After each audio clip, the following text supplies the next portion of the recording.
They were always there for me when I needed a break. I also thought cigarettes were my best friend, and then they gave me peripheral artery disease. I smoked and had a stroke. Actually, multiple strokes. I smoked and have heart disease. 30 seconds. Here's my tip. The way you said it was funny. Yeah, it was funny.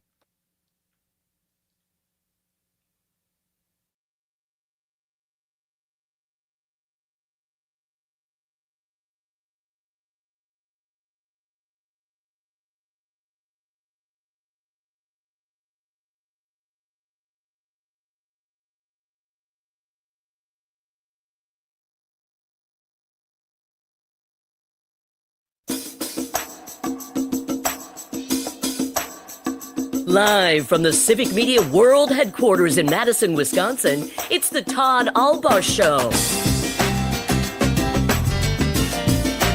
And now, pursuing truth wherever it may lead, here's your host, Todd Allbaugh. Across Wisconsin on the Civic Media Radio Network and streaming worldwide on the Civic Media app. Good afternoon, everybody. Todd Allbaugh, along with our producer and engineer, the fantastic Mr. Aaron Zommers, on the board. It is 6 past the hour of 12 noon on this Monday. Back to work, back to school, March 3rd, 2025. It is a great day to be a Wisconsinite. Overcast skies, downtown Madison. Glad to have you along. Mr. Zommers, welcome into the Ides of March. Well, not yet. That's the 15th. Yeah, it's the 15th. We'll get there, though. How are you? Doing well. Both of my roommates were traveling. One was out of the country, one was just out of the state, and they both got back this weekend. So Well, that's it was fantastic. good to get everybody together. They were let back in. No problems. Yes. Well, that's fantastic. That's great. Glad you had a good weekend. How about you? I just kind of chilled out, worked on the show a little bit, and watched Badger basketball, some college basketball. Big game over the weekend. And as our sports reporter Mike Clemens just got done telling you on the sports update there, Badgers had that big game against Tom Izzo, and Michigan State came up a little short. It was a great game if you're just like a college basketball fan. Badgers led by 2 at halftime, but Michigan State came back and won 71-62. So Badgers no longer have a shot at the Big Ten regular season championship. Michigan State is still alive in that pursuit. It's going to be between them and Michigan. Michigan has had a setback after the Badgers game, as Illinois beat Michigan at Michigan. So we'll break down the Big Ten a little bit for you. Badgers have a couple more games, I believe Tuesday and Saturday of this week against the next game up, the Minnesota Golden Gophers. The Gophs taking on the Badgers, and they close out at home on Saturday in the Kohl Center against Penn State.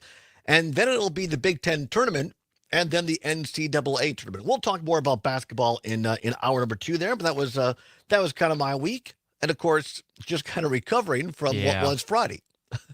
If you weren't with us on Friday, we were on the air. Just as we went on the air, the big news story of the news cycle here over the weekend, that debacle in the Oval Office in which Donald Trump and J.D. Vance decided to part ways with our Western NATO allies and attack Volodymyr Zelensky, the president of Ukraine, and side with Vladimir Putin, the president of Russia. Lots of fallout over the weekend. I don't want to get into all. We spent 90 minutes plus. I'm glad we did. I think we should have on Friday, especially as it broke. A lot of misinformation over the weekend. Literally, as our friend Trygve Olsen, senior advisor at the Lincoln Project, who has fought against Putin and autocracies in Eastern Europe, so much so that Putin himself has banned our friend Trygve Olsen from entering Russia because he views him as a threat to what they're doing. So Trygve knows a little something about Russians and Russian aggression in Eastern Europe. And he has said, Trygve, on this program, that now the Trump administration is literally mimicking, parroting Kremlin talking points. We saw that over the weekend, as Kremlin officials, Russian officials, are now saying, if you can imagine, that what the United States president and vice president said on Friday is, quote, in alignment, unquote, with Moscow. One brave Republican, Don Bacon of Nebraska, is speaking out over the weekend. Don Bacon had this to say about Ukraine. And again, I'll just come back to it. It's in our national security interest for Ukraine to win this war. If Russia prevails, we're going to be spending a lot more money, whether it be NATO or in other ways. And so you stand up to a bully. If you do not stand up to a bully, they act out even more. And I'm reminded of what happened in 1938 when Neville Chamberlain met with Hitler privately, and they carved up Czechoslovakia without Czechoslovakian leaders even there. And then a year later, Hitler took the rest of Czechoslovakia and invaded Poland. And we call that appeasement. Appeasement does not work with these dictators, and I believe in being firm with them. Don Bacon, Republican representative in the House of Representatives, lead from Nebraska. Bacon, one of the few, as I said, Republicans who are actually speaking out against Trump and defending Ukraine. Liz Cheney over the weekend tweeted this, quote, Putin invaded Ukraine. NATO is the most successful military alliance in history. Since 1945, American leadership has earned and ensured, freedom and security for ourselves and millions of others around the world.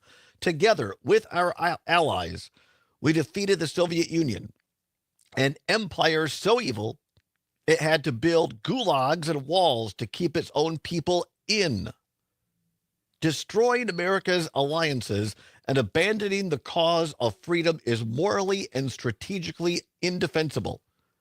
Putin will pocket Trump's naive concessions and demand much more. Appeasement makes a wider war more likely, not less. Trump, Vance, Musk have made clear who they are. Only fools or Kremlin tools would abandon NATO, side with Russia, and demand Ukraine's surrender in the face of Putin's brutal aggression, unquote. That's Liz Cheney, former Republican congresswoman, speaking out this weekend. I mean, it goes on and on if you want to just really dig into it. Musk over the weekend tweeted out that he essentially agreed, he used the word agreed, when someone suggested that the United States should withdraw from NATO. Never seen anything like it. 13 minutes now past the hour, closer to home. Now you would think this might prompt members of Congress, when they're able to have town halls. Many do, especially Democratic Congresspeople right now.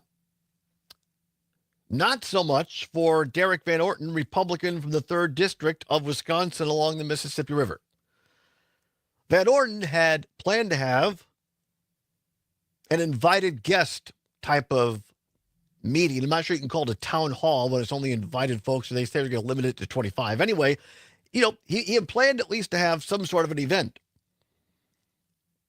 But WEAU TV out of Eau Claire and La Crosse was in La Crosse, where Van Orton was supposed to have this event, and they met up with people who were there who had just been told that the site had been changed and they were no longer invited. Here is WEAU's Chandler Brindley reporting. One day later, the congressman was scheduled to meet with the North La Crosse Business Association here at Pearl Street Brewery. Instead, Van Orton's staff changed the location to here at Castaways, which some of those who signed up say their registration was removed and they were not told about the location change. I signed up for this event. I had a ticket. I got an email this morning that my ticket was rescinded. I was not allowed to participate. Why? Because I'm a constituent that's going to stand up to Derek Van Orton and say, you cannot do this. And it's been over a year since we've seen a public town hall from him, not these private scripted events. A lot of folks have questions. It's not a Republican or a Democratic thing. It's an American citizen thing. Reporting in Wisconsin's 3rd Congressional District, I'm Chandler Brindley. Chandler Brindley at WEAU. Also Chandler Brindley, Richland Center guy. Worked at our station in Richland Center, WRCO, WRCE. I did not know that. Yes. And now doing great work for WEAU, WQOW, or pardon me, WEAU in La Crosse and Eau Claire. Derek Van Orden, not a guy who's wanting to meet his constituents. And this was supposed to be like a pro-business event. And the guy you heard from there with the cut was an invited person. But apparently someone must have gone on his socials or whatever from Van Orden's office and said, uh-oh, this guy's going to tell it like it is. We don't want him there. Got disinvited. Meanwhile, WQOW.com in La Crosse, Eau Claire, reporting that federal grant funding for dairy businesses have now been paused in Wisconsin as a result of the so-called DOGE, Department of Government Efficiency, that's made up that Elon is heading, that Van Orden thinks is doing a great job. Maybe that's why Van Orden didn't want to meet with people. Because as it turns out, what Van Orden is supporting, Trump and Musk, not turned out so well for Wisconsin dairy farmers. Coming up on 17 minutes past the hour. Time for an Elon Musk Trump update. This is fantastic. Here we go.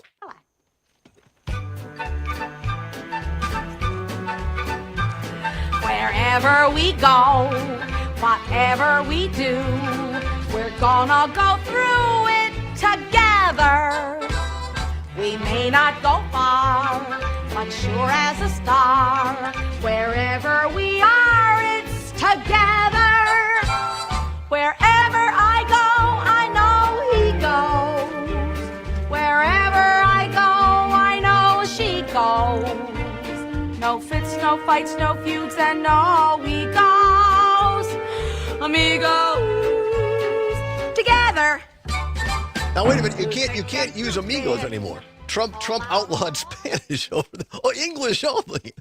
That, of course, from the Broadway hit musical Gypsy, and sung by the great Bette Midler, the title in Mama Rose. They go together. We go together like Shamil. That's another one we could use. But I like Gypsy. The tech billionaire Elon Musk was spotted in the windows of Air Force One over the weekend alongside Mae Musk, his mom, and his 4-year-old son at Joint Base Andrews in Maryland. The sighting of the Musk family on Air Force One was a surprise to many, especially considering the significance of Air Force One as the official plane of the U.S. president. Air Force One typically only carries the president, government officials, heads of state. And the question is, why did Musk use that? And also, the U.S. helicopter, Marine One, to carry the Musks back to the White House. Together. They go together. Musk, Trump, and we're paying for it. Back after this on the Civic Media Radio Network.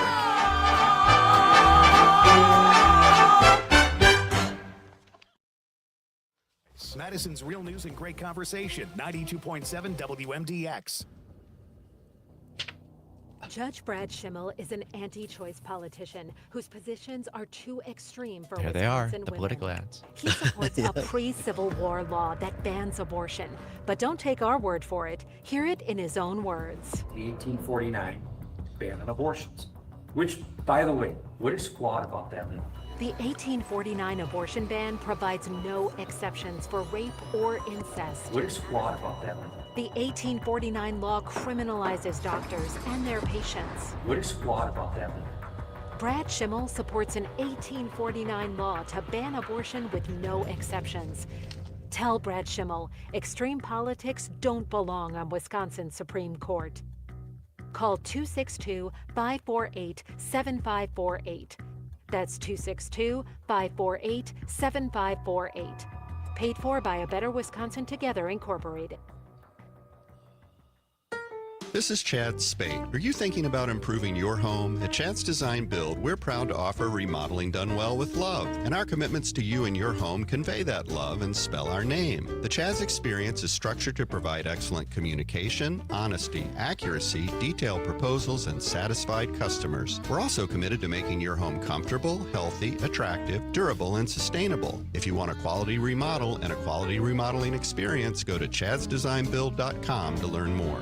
Transform your outdoor space with David J. Frank, Wisconsin's award-winning landscape management company for 60.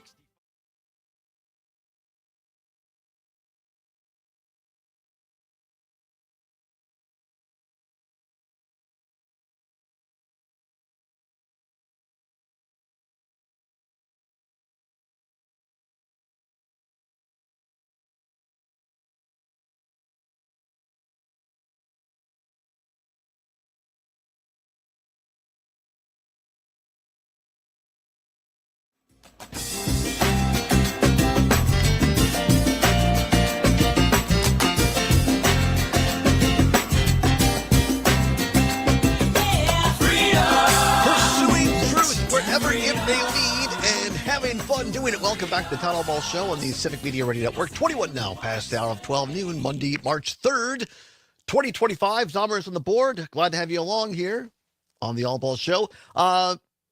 March came in kind of like a lamb-ish. Maybe like a kind of an ornery lamb. A little windy. But they say March comes in like a lamb, it goes out like a lion, and vice versa. I mean, some Marches, we've had, a couple inches of snow or ice or whatever. Kind of sunny. Wasn't too bad. A little windy on Saturday, but not too bad. So we'll see how March goes out. But welcome to March. Always great to have you along here.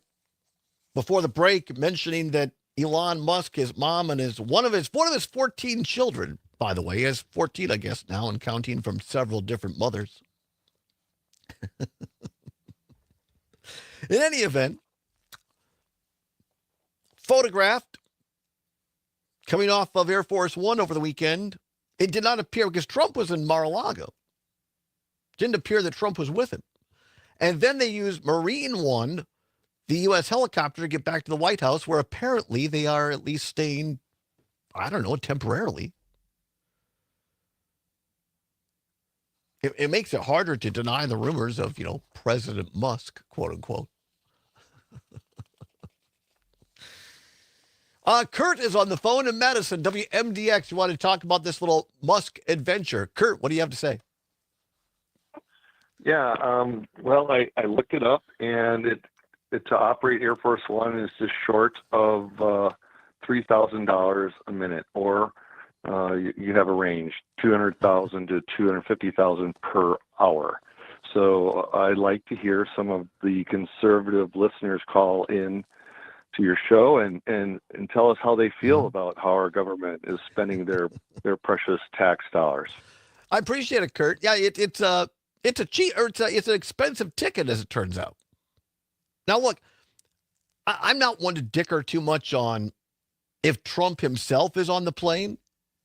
I mean, it doesn't matter. Look, Obama went out to Hawaii once a year for his family vacation on Christmas. Reagan went out to the ranch in California. Bush went to the ranch in Texas.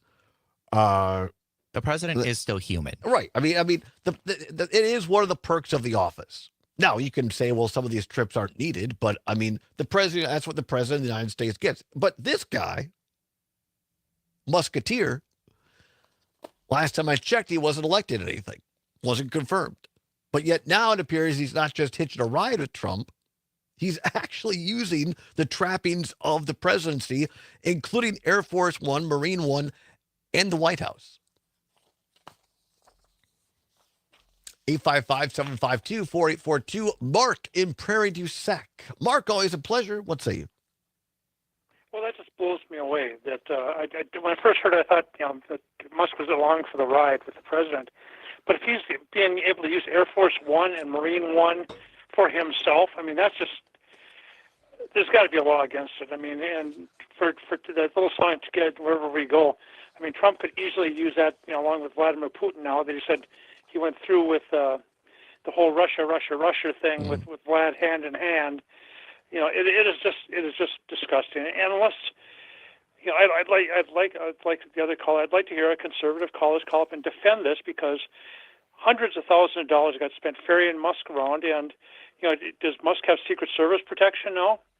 I mean, even though he's not in an official position, he does not. That unless they're willing to step up and give him that official recognition, official appointment by the going through the vetted by the Senate and all that, he shouldn't be getting any of these special favors at all.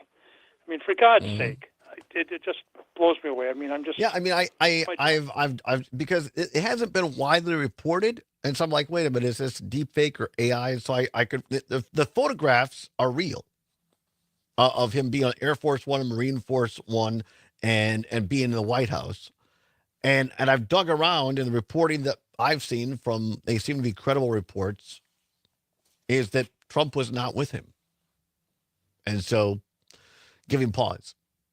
Certainly giving pause.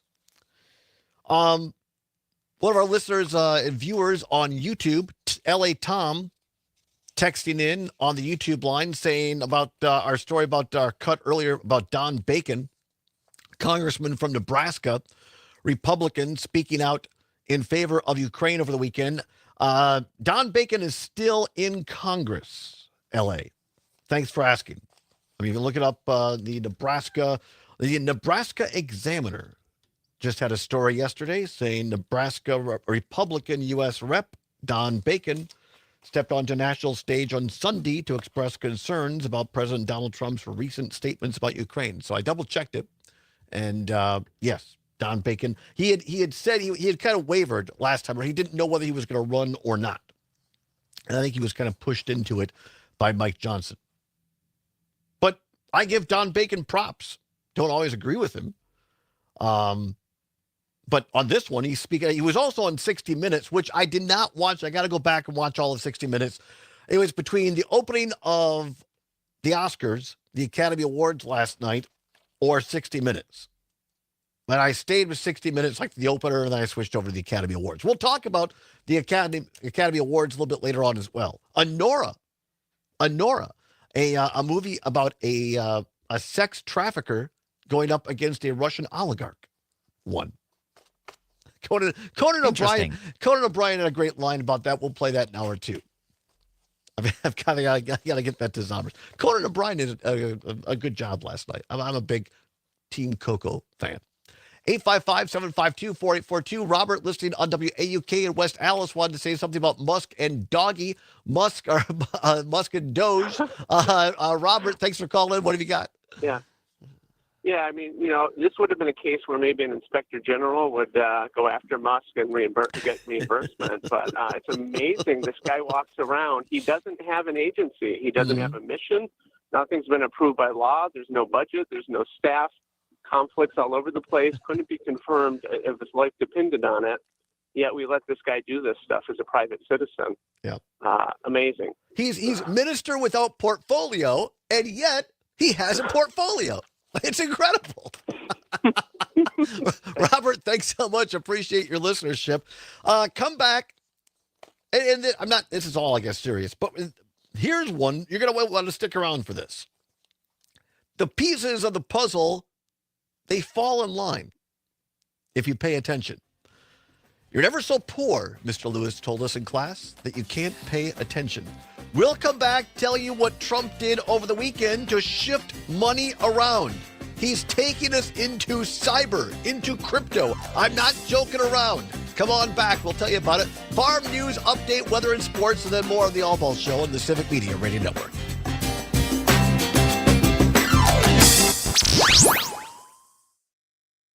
Real news and great conversation. 92.7 WMDX. This is your local Civic Media radio station. Want to hear even more? Anytime? Find all of it at civicmedia.us. I'm Stephanie Hoff, and this is the Midwest Farm Report. Welcome on a Monday. Milk production looks to be building for spring supplies this year. Ryan Yonkman is a vice president with Everegg. He reviews the latest milk production report with us. I think the big takeaway for myself personally and our group was, U.S. milk finally turned the corner, and that on a milk production basis, on a flow basis, we were positive. And when you take into account California at minus 5.7%, that's about 1% of U.S. milk. And what we know about California is avian is something these dairies are recovering from and will recover from. And so you kind of do back of the napkin math pretty quick of, how quickly will these guys be back on their feet? And boom, just like that, you've got U.S. milk up 1 to 1.5%. So as we heard, the state to watch has been California, as their milk production has been hit by the bird flu outbreak. The latest report has California down about 5.5%, but before that they were down 7% and then more than 9% the report prior. Idaho, South Dakota, and Texas, they saw the largest gains from last year in this latest report, up about 6.5% each. Wisconsin's milk production has pretty much been steady, moving within a percentage point. Ryan Yonkman along with us, Vice President with Everegg. Stick around for your midday commodity markets coming up.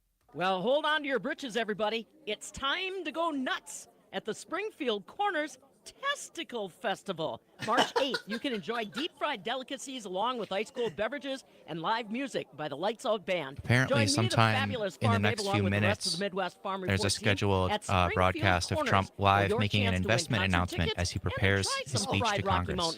Probably It all kicks about off the old after 2 crypto. p.m. Probably. on March 8th. Springfield If you Corners. see it, maybe for we'll more take details. it. So let me Here you on the can- you can put Midwest it up Farm there, whatever. Report, We'll as see. much as we like talking to you, we also want to talk with you. Don't forget to use our talk text line to send us story ideas, your weather update, or even your chore list this week on the farm. Send us a message at 877-301-FARM. That's 877-301-3276. The number to our talk text line. From Chicago, markets are in the red. Cash corn down 10 cents at $4.59.5. December new crop corn down 3 3/4 at $4.51 Look at how Cash terrible. soybeans are down 12 3/4 at $10.13 a Make bushel. up his November face new crop beans are Yeah, 9 this- 3/4 His cents pores lower, are trading filled at with crap. 10.19 3/4. And July new They're crop wheat pothole is down size. 4 cents, Right? trading at 5.65 Craters 1/4. of the moon. The April Class 3 milk contract is down 2 cents at 18.25 a We're hundredweight. talking about the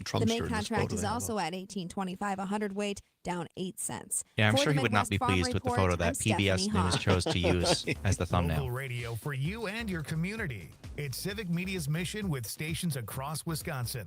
Find your favorites at civicmedia.us.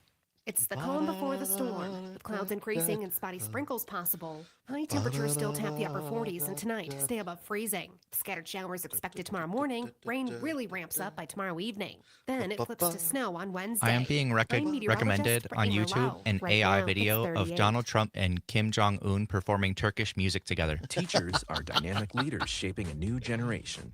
They bring a variety of perspectives from diverse backgrounds, innovating how they teach to prepare students for our fast-changing world. They're skilled experts discovering the universe of solutions. This is it. Telling stories, inspiring, connecting cultures. Obviously a deep vein. Funny. It's a journey that shapes lives. Are you ready? Explore It is teaching pretty at funny. teach.org, supported by the U.S. Department of Education and 1 million teachers of color. Oh crap! Now that I clicked on it, they're going to do more. Oh, yes, you're I right. should not have done that. Will make it harder for all Americans to vote. Curiosity Now you got need the a better of me. passport. Curiosity killed the cat. Don't forget that. Now it's $130 per 30 seconds. Even if you can afford to get a passport, that is a months-long process. Unless you planned a year ahead, you're not going to be able to vote. The Maggie Dawn Show.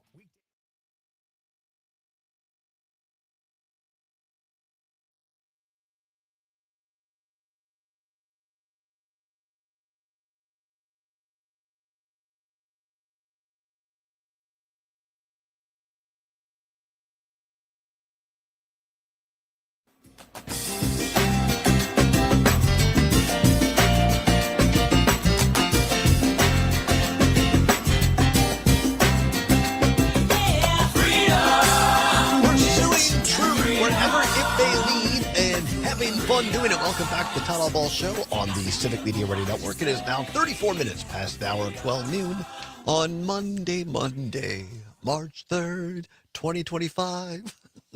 Along with Aaron Zommers. Great to have you. I'm very singy today, aren't I? Yeah, you know, I'm in a Monday sing-song mood. sometimes you just gotta. I realized this over the weekend, Zommers. I had to do a little not a lot. Just had to get a couple of things at the grocery store right down the street here at Cap Center Foods. Milk, butter, a couple of things like that. And I don't know why this is. I'm not sure if it's just my mental state.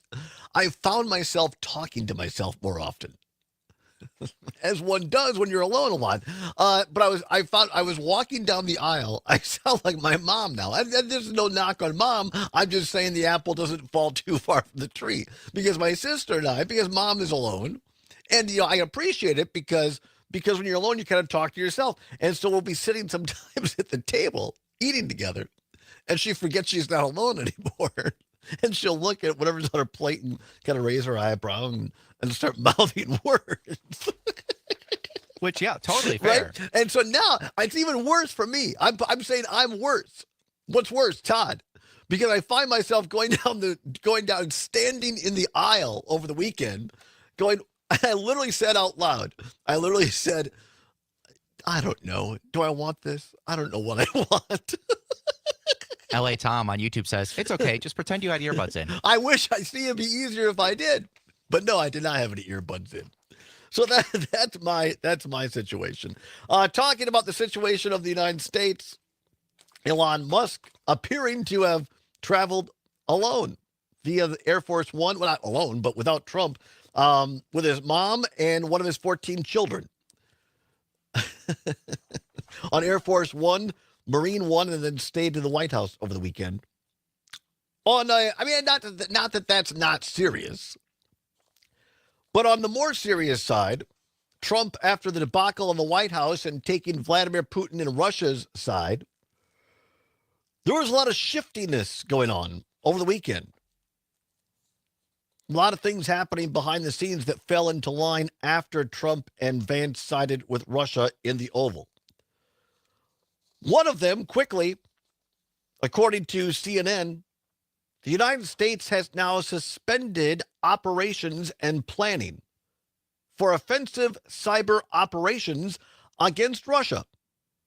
A senior U.S. official told CNN, quote, "The suspension is a major blow," the official said, "especially since planning for such operations takes time to research and carry out. The concern," the official said, "is that the pause on offensive cyber operations against Russia will make the U.S. more vulnerable to potential cyber attacks from Moscow, which has a formidable cadre of hackers capable of disrupting U.S. critical infrastructure and collecting sensitive intelligence." Interesting timing. And get this, this all happened. Just interesting how it all lines up. According to The Hill publication in D.C., President Trump announced yesterday that the United States would be creating a crypto reserve to boost the growing industry. Quote, Trump put this on Truth Social, quote, "The U.S. crypto reserve will elevate this critical industry after years of corrupt attacks by the Biden administration, which is why my executive order on digital assets directed the Presidential Working Group to move forward on a crypto strategic reserve." And it goes on from there. His announcement comes just after the White House announced it would be welcoming cryptocurrency industry professionals on March 7th. And a first-of-its-kind summit. Attendees will include founders, CEOs, and investors from the industry. Trump's Digital Assets Working Group has a deadline of 6 months to submit recommendations on regulatory and legislative proposals to the president surrounding the industry. The danger, of course, is investing in something that does not exist beyond air. With our tax dollars. Unlike the FDIC, other ways to invest, the stock market, what have you, there are no guarantees. I mean, there are no guarantees, I guess, in anything. There is no regulation, very little regulation. As we say back home, regulation with crypto. It's made up. Talk to your local banker. Say, I've got $25,000 to invest. Should I put it in crypto? Ask your local banker. The woman or man down the street that you get your home loan from, that manages your retirement fund, the person you got your car loan from, ask them about taking your money and putting it into crypto. See what they tell you. But Donald Trump putting our nation's assets at risk in crypto. All happened. See how that all happens? Over the weekend, by the way. Well, we're not quite watching everything. By the way, breaking news, the Dow now has dropped 400 points on the first trading day of March, hurt by economic and tariff worries. 855-752-4842, 855-752-4842. Let's go out to Los Angeles, California. L.A. Tom. L.A., did you have a late night? Were you on the Oscar red carpet last night?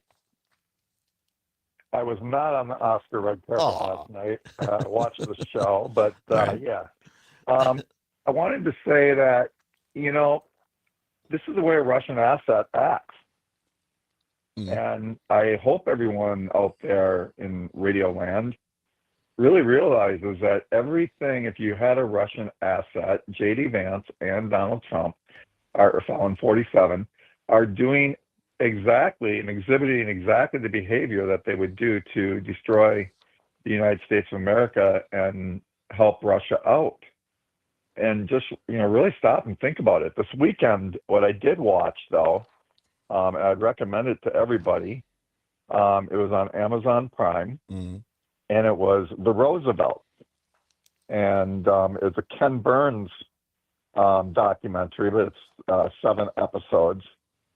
I'll tell you what, if you want to know real presidents, if you want to know real Teddy Roosevelt and Franklin Delano Roosevelt, incredible human beings, and had a lot of problems themselves, but people don't even realize that FDR could not even walk.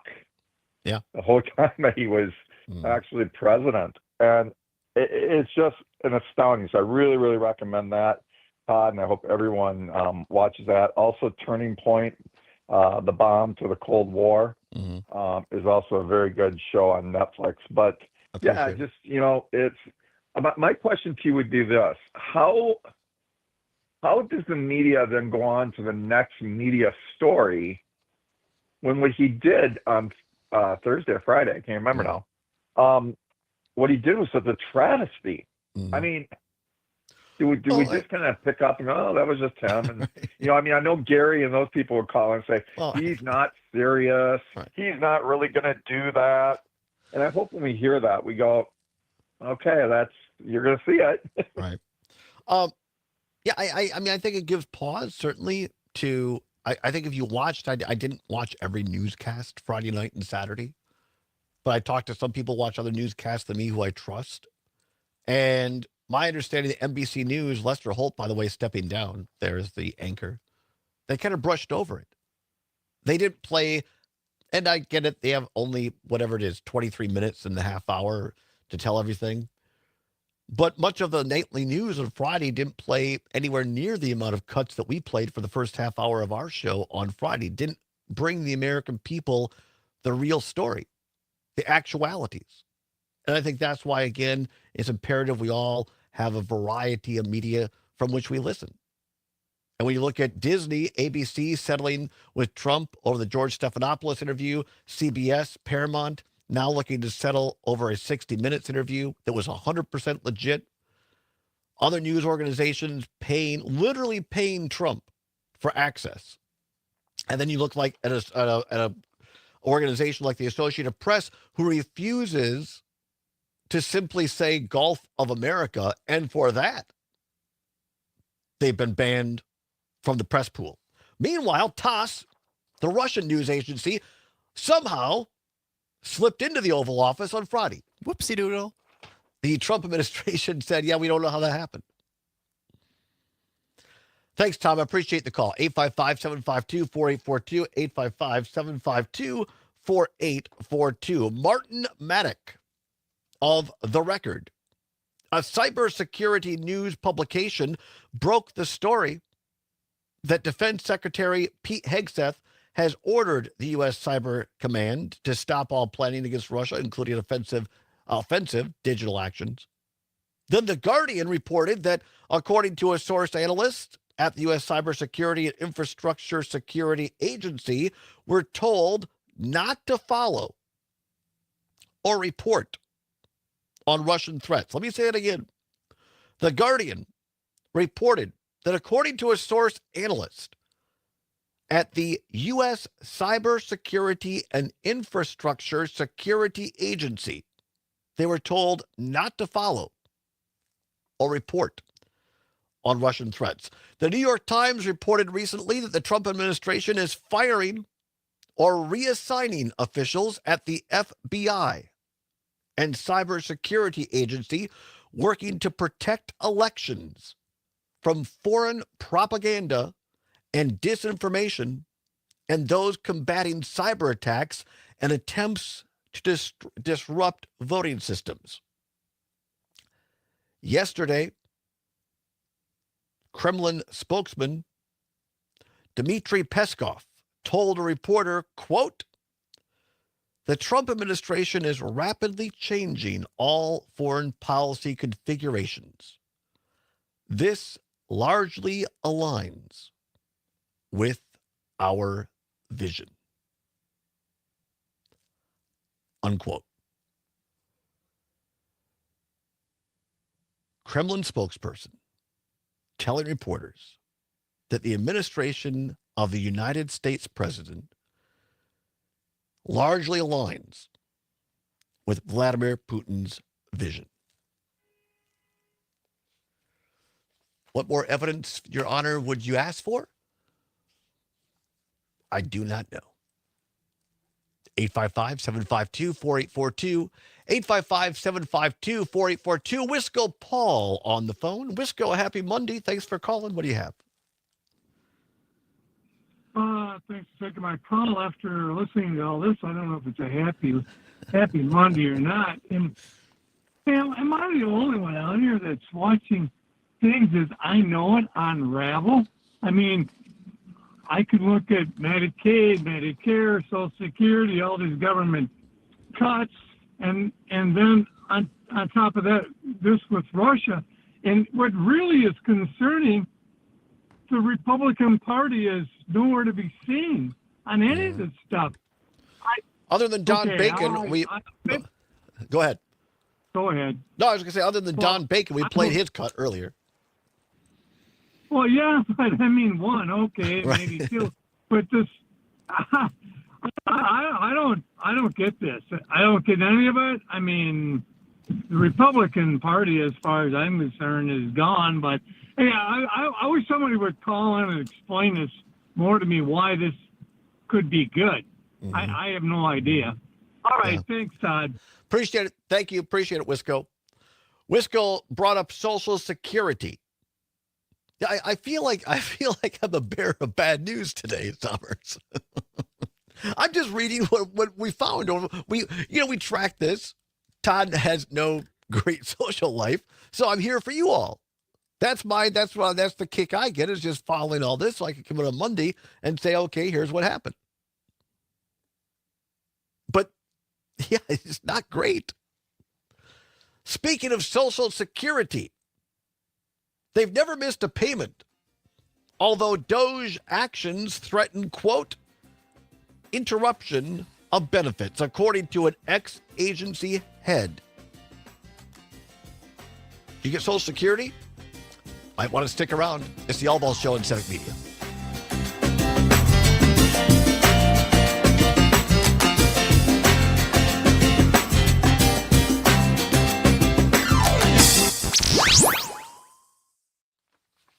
Real news and great conversation. 92.7 WMDX.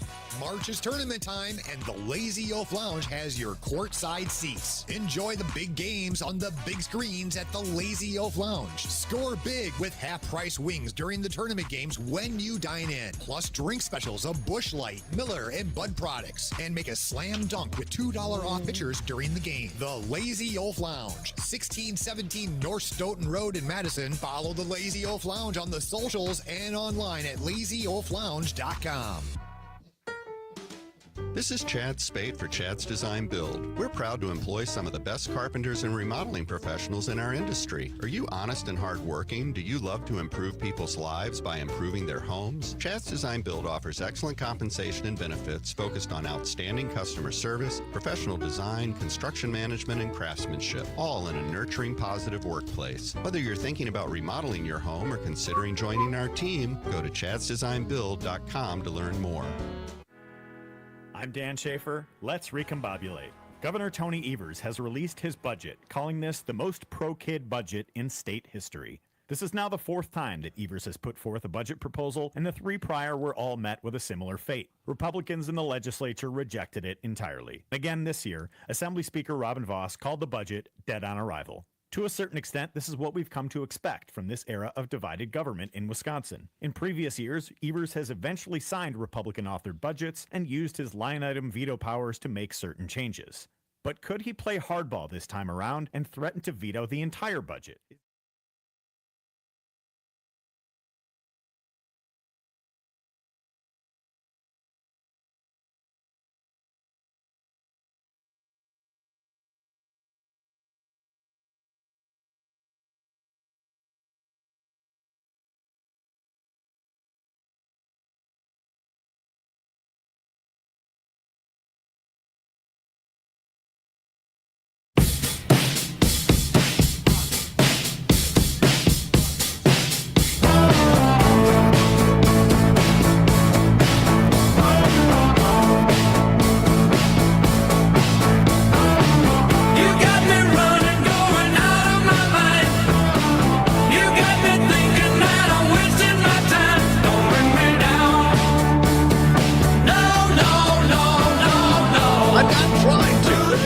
My goal today was not to bring you down.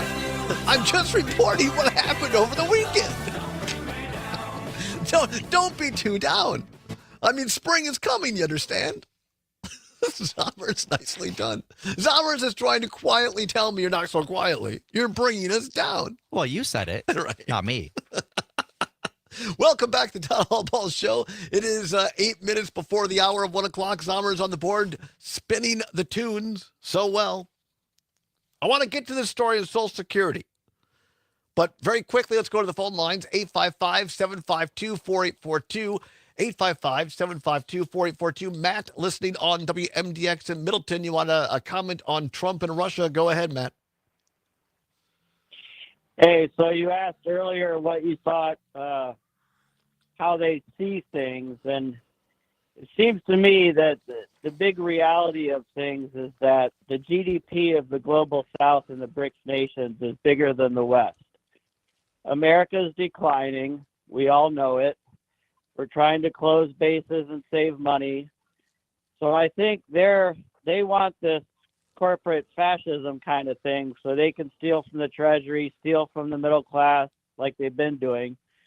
But this is the final play of basically take what you can as the ship is sinking, because they know that they missed the chance to outdo China. So China now has a military that can match us in the China Sea. They're trying to maybe get Russia to work with us against China, but that won't necessarily work either because Russia's military is fairly degraded now. I think that's what their psychotic thinking is, but they're not.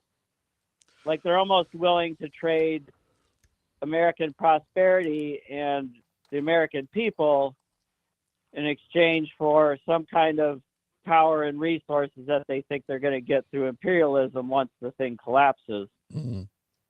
So we're definitely in a very dire situation, but Americans are too full of fear and crisis from everything we've been through with disasters, failed economics.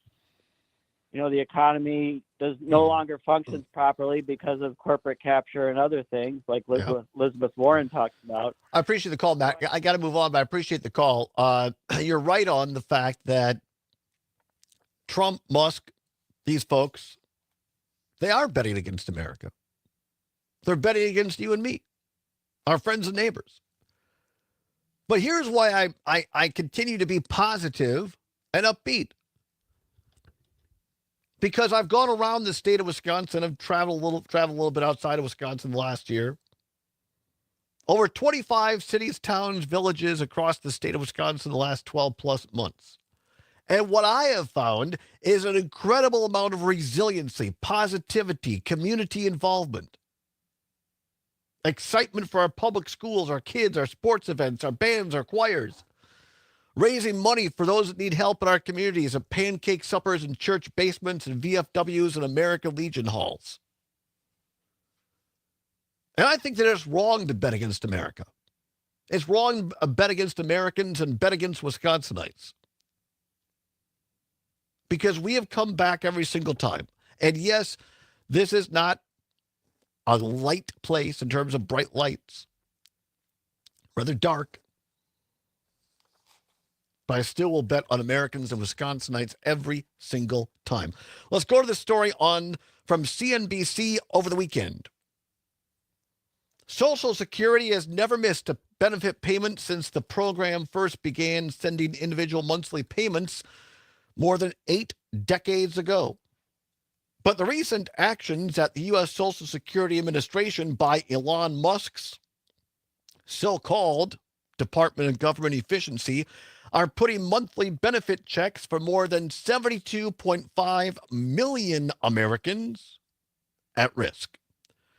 Former Commissioner and former Maryland Governor Martin O'Malley said over the weekend on CNBC, quote, ultimately you're going to see the system collapse and an interruption of benefits, O'Malley said. I believe you will see that within the next 30 to 90 days. Ahead of any interruption of benefits, quote, people should start saving now, unquote, according to O'Malley. I want to be very careful because a lot of people that listen to this show receive Social Security benefits. And I am not here to fearmonger or to scare people with misinformation or I'm not doing this for clicks. I'm not doing it for ratings.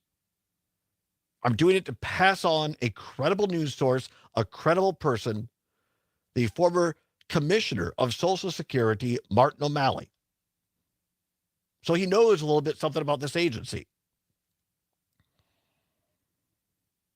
And when a guy like that, when a person like that says, look, you may see an interruption of benefits, I think we should listen. Doesn't mean people should panic, but I think it's prudent. If people have annuities or CDs,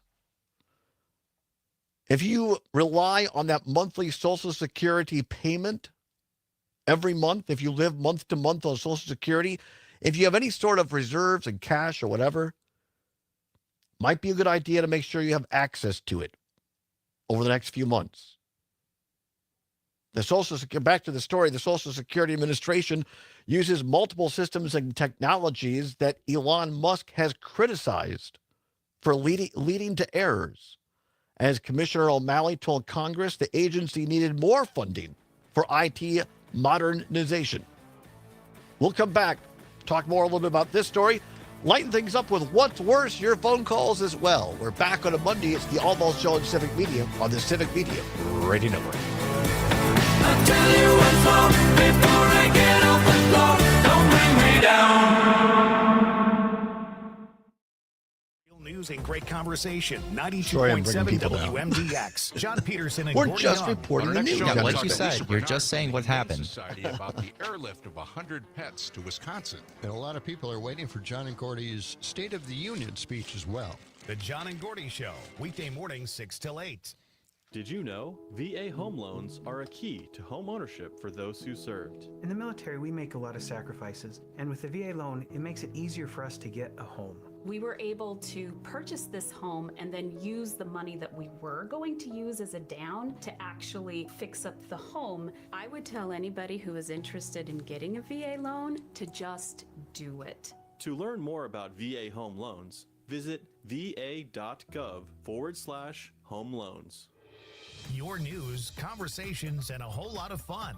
It's all on your local Civic Media radio station or the Civic Media app. This is 92.7 WMDX Columbus, Madison's home for real news and great conversation. A civic media station. ABC News, I'm Michelle Franzen. The Vatican says Pope Francis experienced 2 more respiratory episodes today. ABC's Terry Moran is in Rome. This is more significant language. Acute respiratory failure caused by a significant accumulation of mucus in the lungs that required 2 bronchoscopies to clear abundant secretion. So his lungs are struggling. The 88-year-old pontiff has Oh been my gosh, I feel hospitalized so for bad for that 18 guy. days. European leaders, after meeting with Ukraine's President Zelensky this weekend, say they support a deal that brings lasting peace between Ukraine and Russia. It follows last week's fallout from Zelensky's meeting with President Trump, who said Zelensky doesn't appear ready for peace. In Illinois, the gunman in the Highland Park 4th of July shooting in 2022 pleaded guilty today to murder charges and other counts. It avoids a trial for the defendant, Robert Primo III, which was set to begin today. This is ABC News. You can always continue the conversation on social media. Share your thoughts when you find and follow Civic Media on Facebook, X, and Instagram. For 92.7 WMDX News, I'm Savannah Tomei-Olson. The latest in lawsuits from former Republican Senate candidate Eric Hovde. We've been following these cases for months. He was suing TV stations all over Wisconsin that ran an ad from a political action committee that supported Tammy Baldwin. The ad said he had rigged the system and, quote, shelters his wealth in shady tax havens, end quote. A judge now says that statement is substantially true and dismissed the lawsuit. Lisa Hale has more from Northeast Wisconsin. Thursday, a judge threw out a lawsuit filed by Eric Hovde against several television stations, including some in Green Bay. Hovde, who ran for U.S. Senator against Tammy Baldwin last year, claimed that the ad placed by Win Senate PAC contained 2 defamatory statements. Judge Donald Zwiedmulder issued an 8-page ruling that basically said a reasonable person would not have considered the statements, while negative, to imply illegal activity. The judge also noted free speech rights protect highly political content. You might be able to fly from Madison directly to Mexico or Canada. County Executive Melissa Agard is seeking to get Madison's Dane County Regional Airport an international designation. It would require updated customs processes and security changes, but then airlines would have the option to start international flights here. Here's the thing, it would require approval from the federal government. And with the chaos in D.C. right now, Agard doesn't have an estimate on the timeline. As we reported last week, Dane County Regional Airport had its 2nd busiest year ever in 2024. Meanwhile, when it comes to travel here on the ground, the new Metro Transit routes begin today to Monona. They're now every weekday from 7 a.m. to 7 p.m. There are stops at places like Monona Civic Campus, Monona Grove High School, and the Dutch Mill Park and Ride. Thanks for listening. I'm Savannah Tomei-Olson. This is 92.7 WMDX News. Wisconsin with a loss at Michigan State. Hi, I'm Mike Clemens with sports. The Badgers losing to the Spartans 71-62. Both teams Thank you, struggled at Jetty times Betty. with their shooting. What made the difference? Head coach Greg Gard. Maybe we could have our own turnovers. testicle I thought festival. we had a 1-point game with about 5-6 minutes to go, and we turned the ball over twice in a row coming in transition. And those George are the on things, the Facebook ones saying you that we're can't give absolutely them trying to right scare back people on after Social we got them to Security. miss. We're not. We're just reporting what we're hearing from the previous commissioner, and The Badgers play we Minnesota would love to be wrong. Wednesday We're not night. getting into it. Marquette has a Yeah, new all I'm saying women's is we would love to be volleyball wrong. coach. Tom Mendoza spent the last 7 years at South Carolina. He replaces Ryan Thies, who was hired away by Florida at the NFL Scouting Combine. Badgers left tackle Jack Nelson from Stoughton, Wisconsin, talked about his dad, Todd, who played for the Badgers, and his younger brother, Barrett, also now on the team. I mean, it means the world to me. You know, I got a younger brother there right now playing O-line. Got to play a few years with him. You know, kind of put that on your back and be the one to put on for your city, for your family like that. That's the Badgers' Jack Nelson. With George sports, also I'm says Mike to Jeff Perry about Testicle Festival, that is weird, Jeff. You are right. Find the complete Civic But Media Jeff, lineup just to at clarify, Jeff and Todd are friends, civicmedia.us so or the Civic Media app.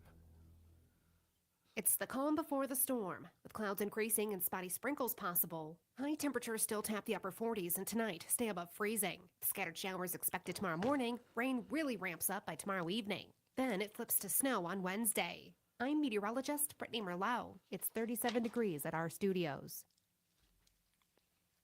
The Maggie Dawn Show. Folks, I'm talking with Jill Rosenthal. Trump is proposing to make incredibly drastic cuts to the NIH. The National Institutes of Health, the state receives almost $600 million. That pays for over 7,000 jobs in Wisconsin and accounted for almost $1.5 billion in economic activity in 1 year. The Maggie Dawn Show. Weekdays from 2 till 4 on your local Civic Media radio station and on the Civic Media app. The John and Gordy Show. We got a couple of people on the line here. Let's go to Mark, who's been holding on here for quite a while. Good morning, Mark. What do you got for us this morning? I got to put my FCC filter on right here. There's a President's Day sale on every day in the White House because Donald Trump has always been for sale. Weekday mornings 6 till 8 on 92.7 WMDX. Got about 25 seconds. All right, thank you.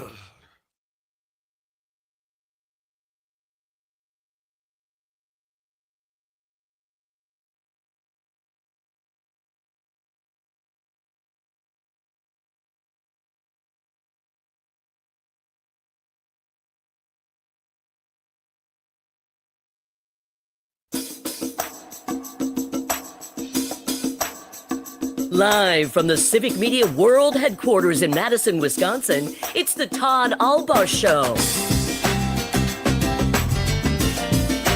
And now, pursuing truth wherever it may lead, here's your host, Todd Allbaugh.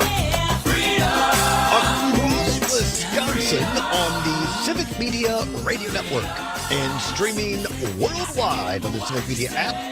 Good afternoon, everybody. I'm Todd Allbaugh, along with our outstanding producer, Mr. Aaron Zommers, on the board. It is 6 past the hour of 1 o'clock. Welcome into hour number 2 of the big program here, downtown Madison. Overcast skies. It is Monday, March 3rd, 2025. It is a great day to be an American. Great day to be a Wisconsinite. Glad to have you along here on the show. Feeling more like spring. Although they say tomorrow into Wednesday, some much needed rain, by the way. Although be prepared because much of the ground is still frozen. So we're supposed to get 1 or 2 inches of rain, and that's just going to run right off. So maybe some localized flooding. Be aware of that. We repeat it every time we get big rains. Turn around, don't drown. If you see a big, more than a puddle, but if there's water over the roadway, just please don't go through it because you don't know what's underneath. And then that's when a lot of bad things happen. So be aware of that. Maybe some snow, particularly for our listeners up in Amory, Hayward, Eau Claire, WCFW up there, La Crosse area. Most of the snow there. A little bit in Richland Center. Maybe an inch or 2 right now in Madison. Although this storm track, as it does, can change at any time. So some precipitation Tuesday into Wednesday. And then after that, things are going to warm up. Spring is on its way. Jimmy the Groundhog in Sun Prairie was basically right. An early spring. How about that? Coming up in this hour, another edition of What's Worse, talking about air. Air today. So we're going to have that for you a little while. Also a little bit later. And I cannot wait for this story. We here at the Allbaugh Show, we love any stories involving monkeys. And we have a monkey story for you. We have a monkey story, and where the monkey story comes from is also half the fun. So I'm looking forward to that. As am I. So the monkey story will be arriving in a little while. So stay tuned for that. And we'll talk some Badger basketball. The Badgers, tough game over the weekend, lost to Michigan State 71-62. The Badgers no longer in contention for a regular season Big Ten title, although I believe it's Ken Palm still forecasting the Badgers as a number 2 seed in the NCAA tournament. So we'll talk a little bit more about that as well. We've got it doesn't air, I don't think, over the entire network. But here in Madison on WMDX, we have a promo right now from our great farm director from the Midwest Farm Report. She calls herself the fabulous farm babe, Pam Yankee. Talking about, and this is real. There's something called the Testicle Festival happening just outside of Madison here later this month, where they bring in, Rocky Mountain oysters. I don't know what, goat testicles or whatever. And they I think. I don't know. They deep fry them. And you put all kinds of sauces on it. Anyway, our ongoing contributor and friend Jeff Perry says on Facebook, Todd, if you'd like to hold your own testicle festival for the show, I would love to be involved. Call me. Thank you, Jeffrey. Appreciate the offer. Maybe, I mean, you know, they have cows on the concourse. Why not testicle festivals on the square? I think we can make it happen. Todd just turned his head and coughed. And now he's going to be coughing too much to speak, probably, after I said that. No, I'm fine. Take a sip of water. Lovely time to take a sip of water. 10 minutes past the hour of 1 o'clock. I want to finish up this story on Social Security, and then we're going to get into Pete Hegseth and the ongoing retributions of Doggy, the made-up Elon Musk department. This is from CNBC, legitimate news source. Interviewed the former, and here's the deal.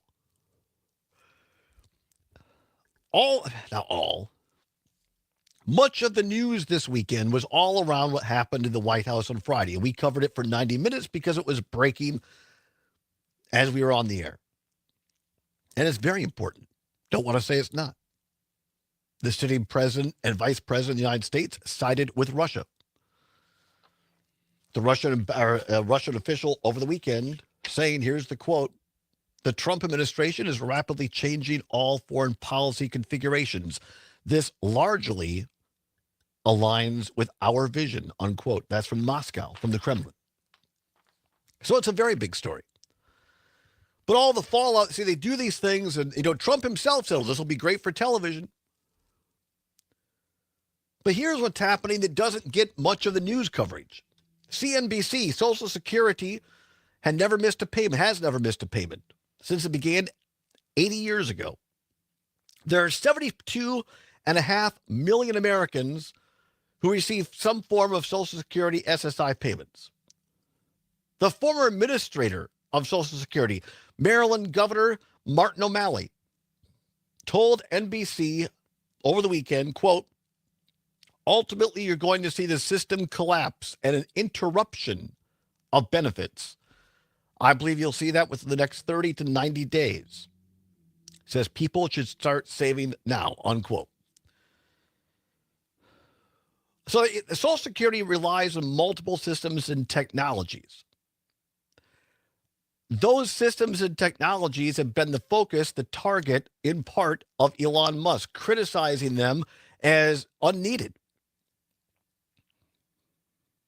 O'Malley himself told Congress while he was administrator that the agency needed more funding for IT, in other words, tech modernization.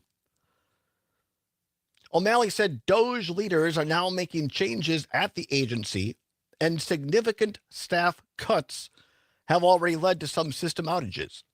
Those intermittent IT outages may, keyword may, happen more frequently and for more extended periods of time until there is, quote, a system collapse and an interruption of benefits, unquote. Neither the Social Security Administration nor White House responded to requests for comment to CNBC. Again, if this were not a possibility, why wouldn't the administration or the White House say, this is fake news, this is lies? But they didn't. One of our listeners on YouTube says that most of the programmers do COBOL. COBOL, I think, is a type of programming language. And from 1990 to 2000, it was a mainframe code. It says most of the programmers are my age, 55 plus. And so these young kids, these 19 and 20-year-olds that Musk brought in, they don't know COBOL. It's part of the problem. According to the story, the Department of Government Efficiency, which is not a federal department, and Musk, whom Trump brought in, is not an elected official. And they're looking to slash spending. So whose benefits may be at risk? Experts say the benefit Americans rely on could be at risk based on the Trump administration's overhaul of the agency. Quote, The American public needs to understand that one of their major social safety nets is in dire jeopardy, unquote, said Jill Hornick, a union official at the American Federation of Government Employees, Local 1395, which primarily represents Social Security offices in Illinois. Hornick said, quote, "It'll take a while for the effects to be felt, but they're coming," predicting that what will happen to Social Security is going to be, quote, "far worse," unquote, than the planned cuts to Medicaid. For people who are already receiving Social Security benefits, most of that is automated and may not be affected, she said. However, processing new claims, whether it be for retirement or disability benefits, may take longer since those cannot be processed without Social Security employees, she said. So it appears from what they're saying is that if you're already getting those automated payments, less likely for you to be affected. More so, the new claims for people going into retirement or those who are trying to get disability benefits. On Thursday, the Social Security Administration sent a notice to employees that gives them until March 14th to decide whether to take an early buyout. Unlike a previous January offer, this now includes service employees, and staffing reductions in that area may impact how quickly the agency processes benefit claims and provides other services. For example, if a woman files for a survivor benefit after her husband passes away, she needs to provide a copy of her marriage license.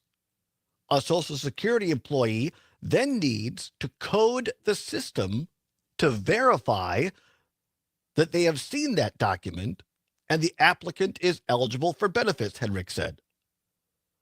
She said, not everybody can do things electronically. Boy, do we know that. Particularly the older adults and disabled individuals who, of course, are the ones that Social Security Administration serves.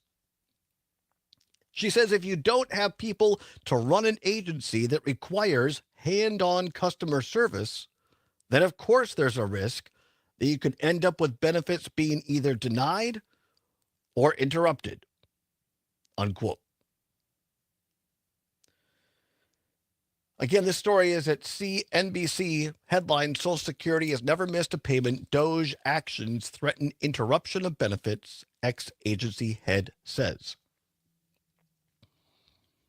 I'm not trying to bring anybody down. I think it would be irresponsible for me not to pass on information that I found from credible sources, because we don't want to get 3-6 months down the road and have people say, "Oh, Todd, didn't you know this?" Well, yeah, I didn't want to scare anybody. Why didn't you tell me? These are the real life implications, folks. Whether you own a farm and you're trying to get CRP payments, whether you're a dairy farmer, whether you're a forest person, whether you get Social Security benefits, all of us rely, mail, how about mail service? All of us rely in some way, shape, or form on federal government much more than we understand or know. And when you slash and burn arbitrarily without taking time to really understand where things could actually be cut, and there are places they could, but you got to use a scalpel, not a chainsaw. Come on back. It's the Allbaugh Show in 17. Voice for Madison. Real news and great conversation. 92.7 WMDX. If you're living with dry age-related macular degeneration or dry AMD, you may be at risk for developing geographic atrophy or GA. GA can be unpredictable and progress rapidly, leading to irreversible vision loss. Now there's something you can do to... Let's come back with, how about La Bamba? Izervay is proven to slow GA progression. Izervay or avastin captain Pagel is a prescription eye injection used to treat GA. Don't take it if you have an infection or active swelling in or around your eye. Izervay can cause eye infection, retinal detachment, or increased risk of wet AMD. Izervay may temporarily increase eye pressure. Your vision may be impaired after an eye Jeff injection. Perry says the number one rule of comedy, delay. Ask monkeys, your doctor about is Izervay fun. today. Yes, they are. Visit Izervay.com. That's IZERVAY.com. I'm hungry. What's cooking? Oh, no, not me. It's your turn. Oh, we're back to taking turns? Yes. Well, how about Sugar River Pizza? Oh, yeah, now they can cook. I could really go for some of that 12-hour smoked pulled pork. Ooh, and some pasta. Okay, now I'm hungry. Sugar River, here we come. And they have that great kids menu, too. We don't have any kids. Right. That's beside the point. The point is, I'm hungry, you're hungry. Let's go. Yes. And we should talk about having some kids. Get in the car, Bob. Sugar River, Sun Prairie, Verona, New Glarus, and catering. Transform your outdoor space with David J. Frank, Wisconsin's award-winning landscape management company for 65 years. You've seen their beautiful work at Hilldale Shopping Center, from expert lawn care to seasonal flower beds, precise trimming and sustainable solutions.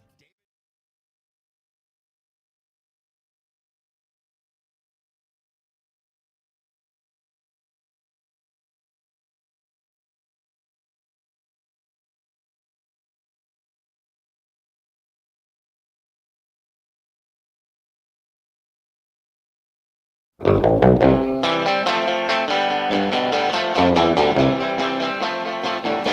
bailar la bamba, se necesita una poca de gracia para mi patilla, arriba y arriba, por mi cerebro, yo no soy marinero. Bienvenido a Todd Allbaugh Show aquí en Civic Media. A la lunes, marzo 3, aquí con Zamers, soy Roberto Alba, con the Todd Allbaugh Show. My Spanish isn't fluent, but it's. Are you fluent? No. Oh, all right. I can hear it really well and understand it, but speaking, I tell not people so much. I have gringo español. I can get the message across, but I sound like a 4-year-old. 43 million people, or 14% of people in the. By the way, that was La Bamba By Richie Valens. by Richie Valens. Way before you were born, a great docu-movie called La Bamba about the story of Richie Valens. It's an incredible, incredible story. Incredible movie. Check it out. 43 million people, or 14% of people in the United States, speak Spanish as their primary language. Spanish speakers contribute 2.3 trillion with a T dollars a year to our economy, which means more than the gross domestic product of any other Spanish-speaking country in the world. Because of these realities, Donald Trump approved several Spanish language ads during his 2024 presidential campaign. We forget that, don't we? Trump paid for Spanish language ads during the last campaign. It worked. He won the highest percentage for a Republican candidate in decades.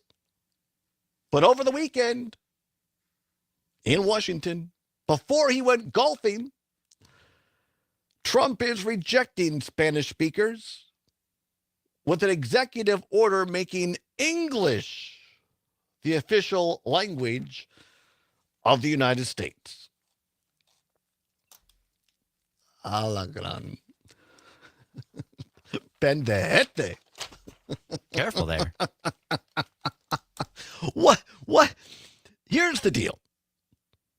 Years ago, when people immigrated here, there were papers in your own language. But it was more critical that people learned English right away, because guess what? We didn't have these phones or all these other things, how to learn the language easily. Over the years, it became more available and easier to keep your language and live in your own community. Many folks who immigrate legally to the United States are not fluent in English. Never been a requirement before.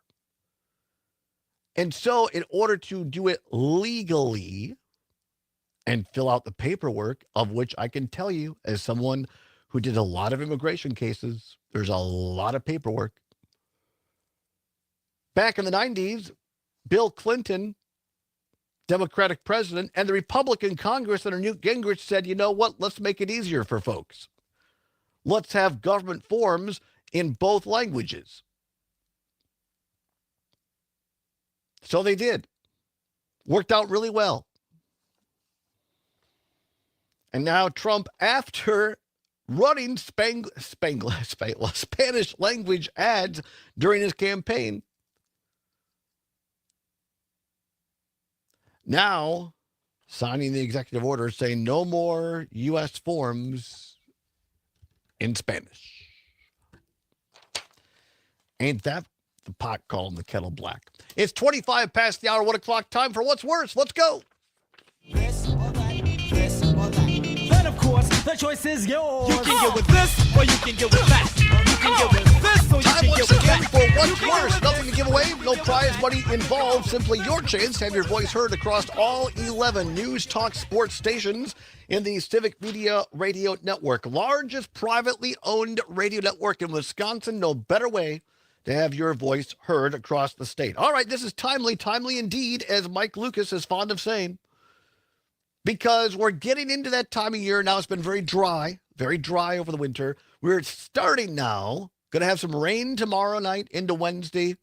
It's going to get moist, to use a word, at least more humid. It's because the summer's coming, you understand? Spring is coming. And so this creates the debate. Today's What's Worse, humid air or dry air? What's worse, humid air or dry air? 855-752-4842, 855-752-4842. You can also text us on the Civic Media app. Don't have it? No problem. We got you. Go to your app store, your Apple or Android device. You'll see a little search bar there. Type in Civic, C-I-V-I-C, Civic Media.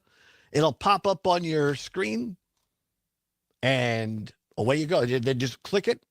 Takes less than a minute. It'll download. It's free. It's the Civic Media app. There you go.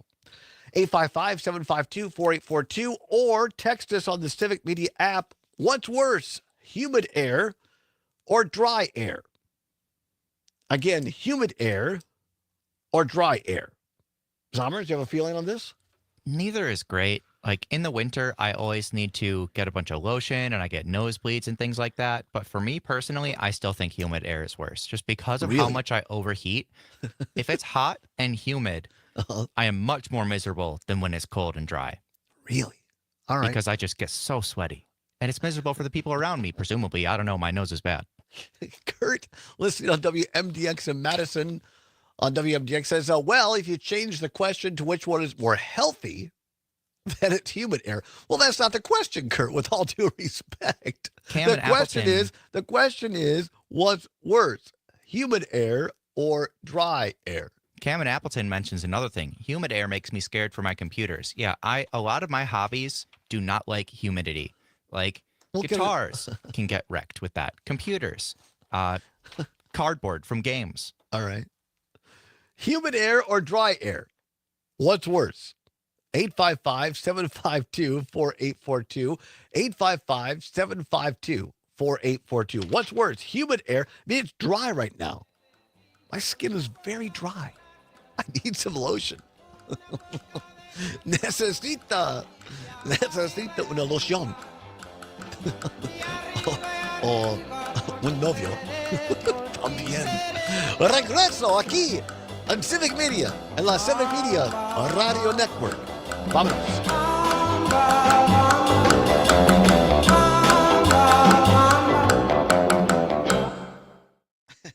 Real news and great conversation. 92.7 WMDX. This is your local Civic Media Lotion radio or a station. boyfriend, whichever. Want to hear even Whichever. more? Anytime? All Find these of stories it on at the Supreme Court civicmedia.us. race. Guess what? It doesn't matter.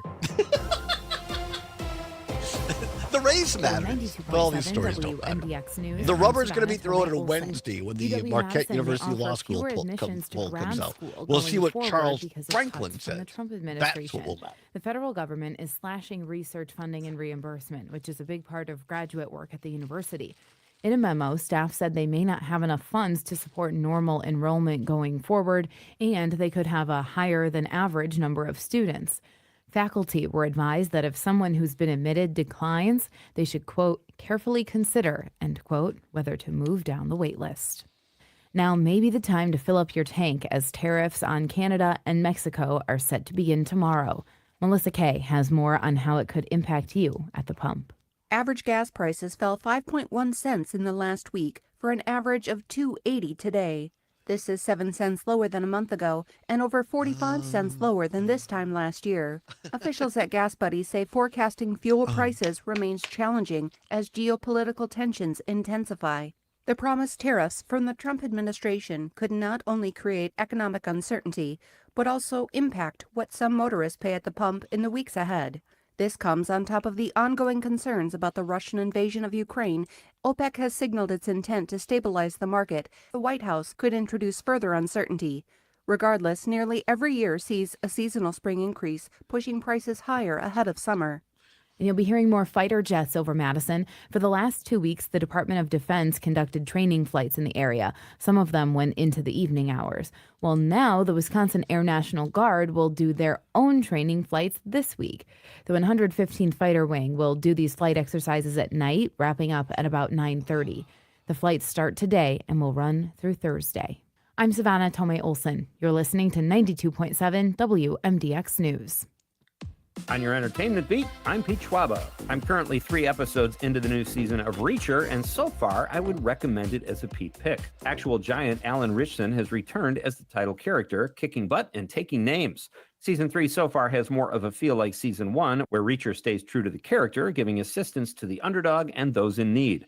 Reacher Season 3 gets a so far so good rating. Stay tuned. Spoiler alert regarding White Lotus Season 2. Season 3 of the hit HBO show is underway. White Lotus is always set at a White Lotus resort, where in episode 1, we learn a murder has been committed, but don't find out who the victim is or who done it until the last episode of the season. Jennifer Coolidge was the victim in Season 2 and says she hopes that her on-screen husband, played by John Grise, is the victim in the 3rd season. That seems the obvious choice, but writer-creator Mike White likes to keep the audience guessing. You can catch White Lotus at 9 p.m. on Sunday nights on Max. For more showbiz fun, tune into Nightlight with me, Pete Schwaba, weeknights from 6 to 8 p.m. on the Civic Media Radio Network. Local radio for you and your community. It's Civic Media's mission with stations across Wisconsin. Find your favorites at civicmedia.us. It's the calm before the storm, with clouds increasing and spotty sprinkles possible. High temperatures still tap the upper 40s, and tonight stay above freezing. Kurt brings up a Scattered good showers point expected with tomorrow asthma. morning. Yep. Rain really ramps up by tomorrow evening. Oh, Then it flips to snow on Wednesday. I'm meteorologist Brittany Merlot. Currently, it's 39. Nightlight with Pete Schwaba. I'm very excited. It is my pleasure to welcome tonight my old pal, Dr. Kristen Lyerly. I told the entire listening audience that I rub my feet together sometime when I watch TV, and I called it self-cuddling. And it's like the only thing we do where we rub our own bodies when we relax, you know. Is it? Are you telling that to a gynecologist? Pete, come on. Nightlight with Pete Schwaba. Weeknights from 6 till 8 on your local should Civic get Conan Media radio O'Brien's cut, station and on the Civic Media app. We are the keepers of the wild. For more than 80 years, we've been committed to conserving the natural landscapes that define our nation. Nothing is more important than maintaining wild spaces for adventurers to explore and wildlife to thrive. We are America's hunters and target shooters. Together with firearm, ammunition, and archery manufacturers, we've supported the conservation of more than 36 million acres.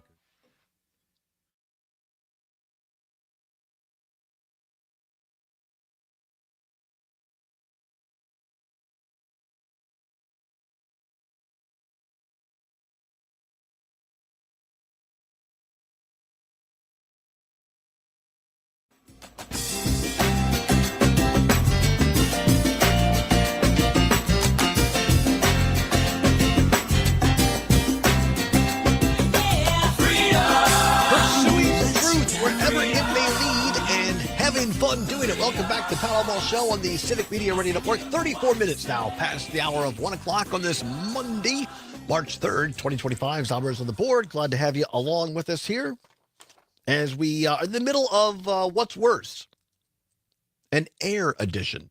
Not Air Jordan, but literal air. What's worse, humid air or dry air? Now, this is timely because as we go into spring here, it is the transition air phase. You understand? We're in dry air right now. My skin has been particularly dry this year. I've given myself a rash, for goodness sake, just by using my phone. I'm not lying. You must diligently apply lotion. Very, very, very dry. And so now we're getting into more humid air as spring arrives. What's worse, dry air or humid air? 855-752-4842, 855-752-4842. A few more texts here. Steve in Mount Horeb says humid air is worse, with a couple of emojis like sweating, hot. Tyler in Wisconsin Rapids says, ask your mummy, M-U-M-M-Y.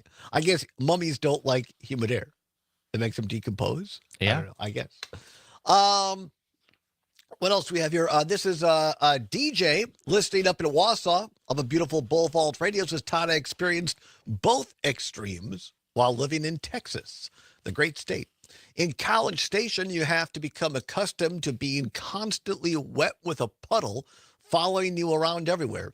Everyone just accepted it, and it was socially acceptable. In El Paso, you get cottonmouth 24/7. Outdoor activities are miserable. In this case, however, humid air is much worse. Rather be dry than soaking wet. Now, that's DJ in the SAW, not the Shaw, but the SAW. That's a great point, DJ, and I appreciate you bringing that knowledge, that expertise from Texas. People who have never been there, and I have had the honor and pleasure of being there, people who have never been there do not understand the geographical mass that is the great state. That's what they call it down there, the great state of Texas. Great place, great folks down there. Yep, I've been to the Hill Country, been down to San Antonio, Waco, Dallas, Fort Worth, traveled, and the way to see Texas, of course, is by roadway. So that's a great point, DJ. Dave in New Berlin says dry air is worse. My sinuses tend to dry out and I get a nosebleed. I'm not a fan of hot, humid in the summer, but my nose doesn't bleed when it's humid. All right, very good. What else do we have here? Kurt in Madison says, sorry, I was guessing I was being selfish because I have asthma. Well, you're not being selfish. Yeah, Kurt had said that humid is better. Yeah. And yeah, I will say I don't have asthma.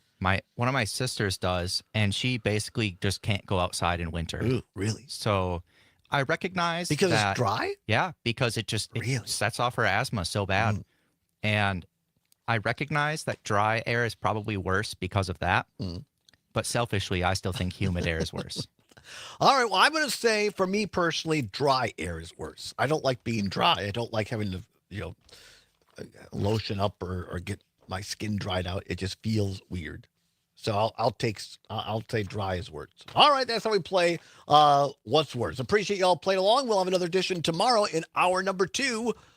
What's Worse? Always glad to have you along. One more quick, sneaking in under the wire. John in Oshkosh, listening to WISS, says humidity by far. Swamp, but I'll say struggle is real. That made me laugh, John. That was fantastic. All right, let's see here. Should we do monkeys first, or should we do the Oscars first? I want to make sure we get these monkeys. You want to get the monkeys in? All right, here we go. Introducing this segment, our old friend Kenny Chesney. Here we go. I made a bucket list, changed the B to an F. I gave my give it down the finger, so it got up and left. I quit worrying about people's expectations and ordered up a 6-pack of chillaxification. If you're a little depressed, feel a little bit lost, baby, write it all down and then blow it all off. We're all a letter away from perpetual bliss. Put an F on the B of your bucket list. There you go, little Kenny Chesney. That's a great song. Bucket List. How about that? Absolutely fantastic. Love Kenny Chesney. Here's why I put that. And it says play on words, you understand. So here's a play of words. And first of all, we here at the show love monkeys. Absolutely love monkeys. We love any story about monkeys. So here's monkey steals tourist phone and manages to grab a selfie. The reason I played the Kenny Chesney song, or had Zombers play it, is the name of the place it happened. And at first, I'm like, how am I going to pronounce this? And then I looked it up. It says a monkey ran away with a French tourist mobile phone in blank city, Thailand. Now, the city is spelled P-H-U-K-E-T. Let me spell that for you. Let me spell that for you again. P-H-U-K-E-T. In English, we would say the PH is an F sound. So it's exactly what Kenny Chesney said. Followed by bucket. It's bucket, right. But with a different letter. Right. And so I'm like, I can't say that. Is it foo? No. I'm like, how do I do that? So I looked it up. It turns out in Thailand, PH is pronounced with P. And the U is U. The city is called Phuket. Okay, all right. Phuket. We can say that. We can say Phuket. All right, so a monkey ran away with a French tourist mobile phone in Phuket, Thailand, and left a surprise on it. The paper is called The Tiger. The Tiger reported, after 3 local Thai tourists retrieved the phone, the tourist noted that the monkey had taken a self-video and a parting gift of sorts. The tourist, she identifies herself as Justine Fortemps on TikTok, shared the monkey's handiwork on TikTok on February 28th with the caption, Monkey Hill Attack. In the footage, I've seen the footage in the story. This was on a Raw story, by the way.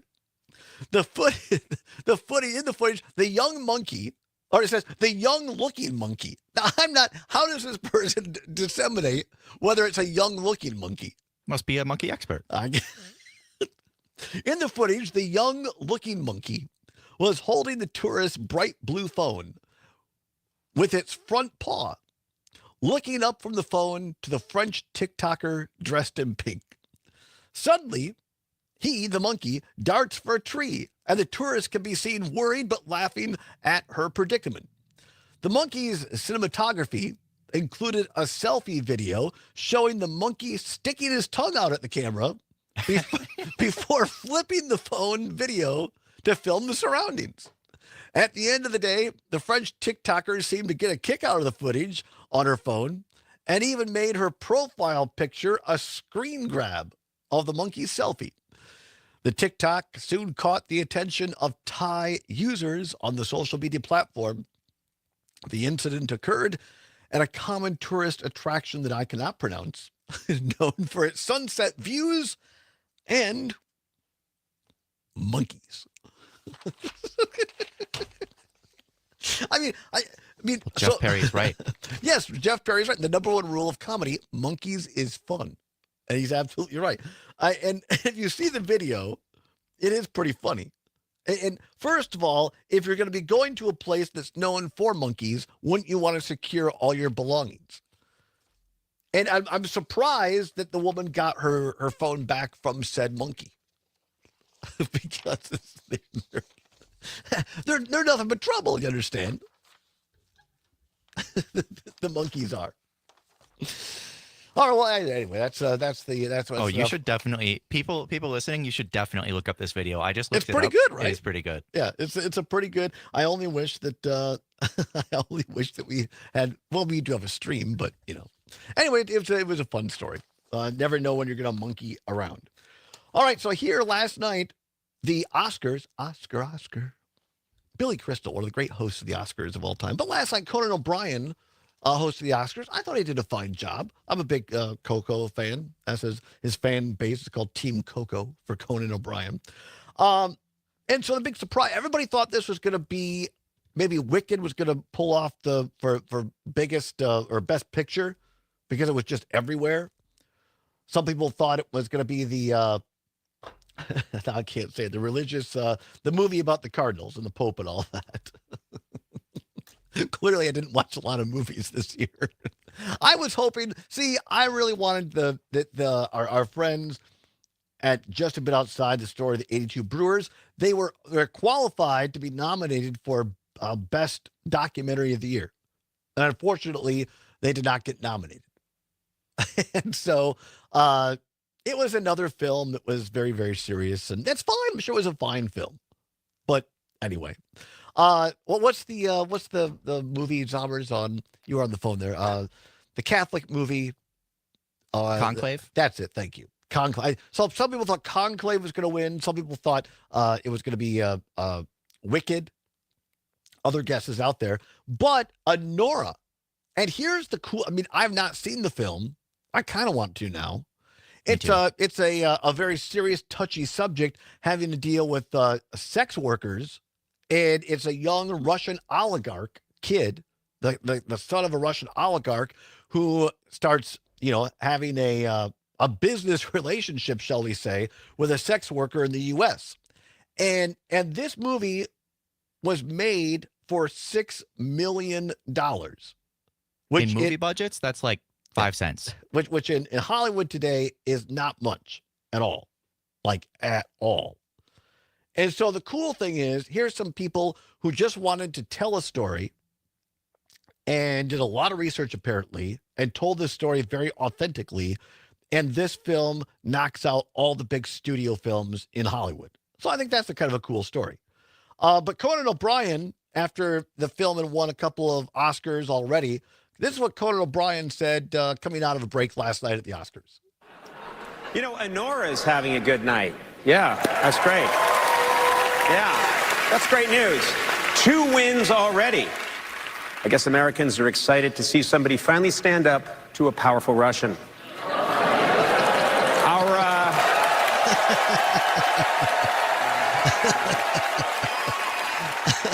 Nicely done, Conan.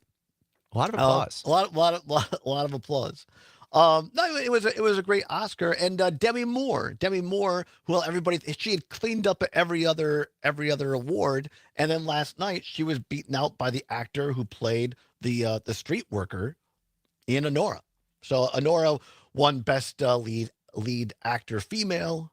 Now, see, I get very confused because I'm old, and I'm told by people in the industry, and I know it's fine. I'm totally on board with it, but you no longer are supposed to call female people working in acting actresses. You're supposed to just say everybody's an actor, which is fine. I'm fine with that. But last night now, instead of the award saying Best Actor Female, they still call it Best Actress. And so it's just confusing. I'm very confused by that. Anyway, in that category, they thought Demi Moore was going to. She did not. But big night for. I think Wicked won for like costume, and maybe a couple other technical awards. But otherwise, no big awards. They won Best Production Design, which makes sense. They made enormous and incredibly detailed sets for that movie. Oh my gosh, yeah. So anyway, I'm sure Pete Schwab will have more tonight on Nightlight with Conrad from 6 until 8. Make sure you tune in to the old Nightlight program tonight. But yeah, it was a fun Oscar night. And again, I thought Conan O'Brien did pretty well. The opening was all tributes to, they had numbers from The Wizard of Oz, The Wiz, and then Wicked. So that was a cool way to open it up. And some of the choreography was just absolutely mind-blowing. And how about Halle Berry's dress last night? And Halle Berry herself, she looked stunning. I did not see. As did Oprah and Whoopi. There's only one of each. So anyway, come on back. We'll wrap things up on the other side. Maybe go down our bucket list on the Allbaugh Show on Civic Media. Bucket list.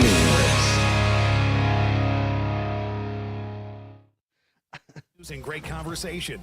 Jack and Merrimack has his own monkey story. Tons of glass artists share the same passion for eye-catching art as Ignite Glass and Gifts. So we're showcasing Cam, what are you doing? Cam, are you drunk, Cam?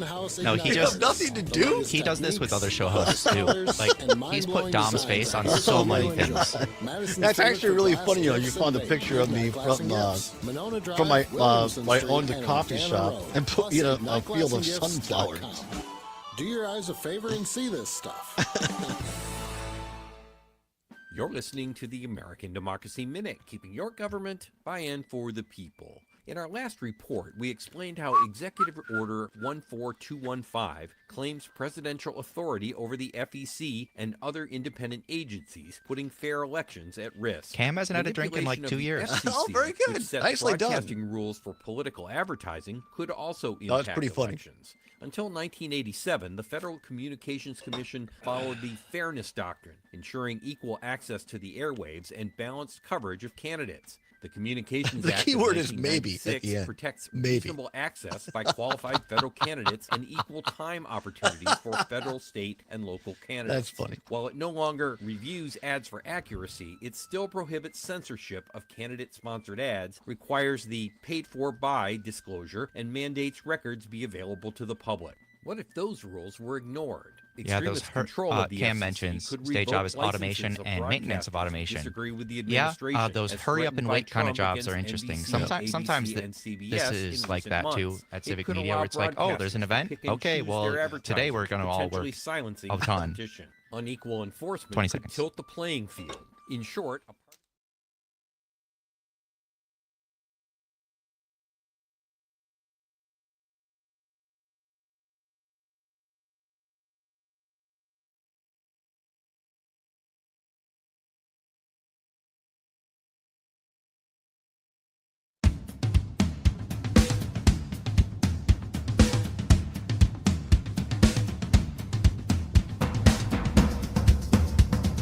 Welcome back to the Todd Allbaugh Show on the Civic Media Radio Network. It is now 9 before the hour of 2 o'clock. At the top of the hour, ABC or CBS News, depending upon which of our great stations you are listening to, followed by a weather update, sports with our great sports reporter, Mike Clemens, and then the Maggie Dawn Show from 2 until 4, and Dom Salvia 4 until 6, and the great Pete Schwaba tonight, Nightlight. I'm sure they will review the Oscars from 6 until 8.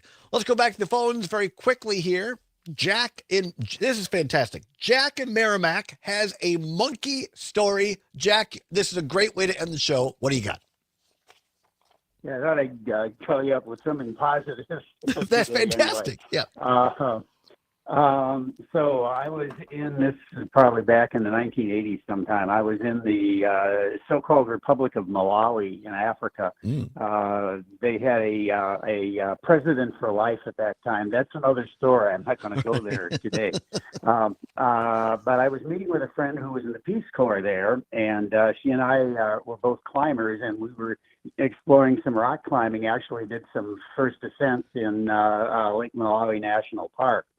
And so we were camped there, and one afternoon we were having a late lunch, and there was a monkey in the tree, and we had some of our food at one end of the table, and the monkey suddenly dropped down from the tree, grabbed the food, and started to scramble up the tree. Well, being a climber, I jumped under the tree and I started climbing up after the monkey. The monkey screamed, dropped the sandwich that he'd stolen, and basically ran around all over at the top of the tree trying to keep away from me. It was pretty funny to watch. You out-monkeyed the monkey. Yeah, normally I don't like scaring wildlife, but this was an exception. Well, I mean, the monkey got more to bargain for it because the monkey's looking down thinking this is just a goofy human here, doesn't know anything. I'm a smart, and suddenly the human is going right up after this. The monkey did not know that you were a tree climbing person. Wait, you're not supposed to be able to do that. Something like that. That's great, Jack. I appreciate that. And you got your sandwich back. Well, it was not really edible after. Well, yeah, right. But the monkey wasn't going to be stealing any sandwiches for a while, at least not from us. Well done, Jack. Thanks for the great story, Jack at Merrimack. See, once you start going down the road of monkey stories, I mean, just the fun ensues naturally. It's fantastic. Weird animal stories in general. Yeah, exactly. My guess is our friend Peter Rapine will have that story for us in a couple of weeks. But I thought I can't wait 2 weeks. We're gonna go to that now. Also, I wanted to because we said at the top of the show we would touch on this big sports story yesterday. Wisconsin men's basketball, tough loss against Michigan State, 71-62. The Badgers led by 2 at the half. They shot like 3 of 17 from the 3-point range. Could barely make a 3-pointer to save their lives. And even with that, they were within 2 or 4 with like 5 minutes to go. And then they had a couple of turnovers, back-to-back turnovers, in which Michigan State scored. And then the Badgers just went dry down the stretch. Coach Greg Gard said he was actually happy with some of the looks on some of those missed threes, but just couldn't get them to fall. Badgers played aggressively right through the game. I love that about them. But would have liked to have seen them pound it in the paint just a little bit more. But hey, look, I'm not winning any Coach of the Year awards. Just a fan. Michigan State solidified its position as the front runner for the Big Ten title after the key win against Wisconsin. And also they beat Maryland. Remember we talked about that on the last second half-court shot, beat Maryland. Michigan remains in contention for a share of the title, needing victories in their final games against Maryland and Michigan State.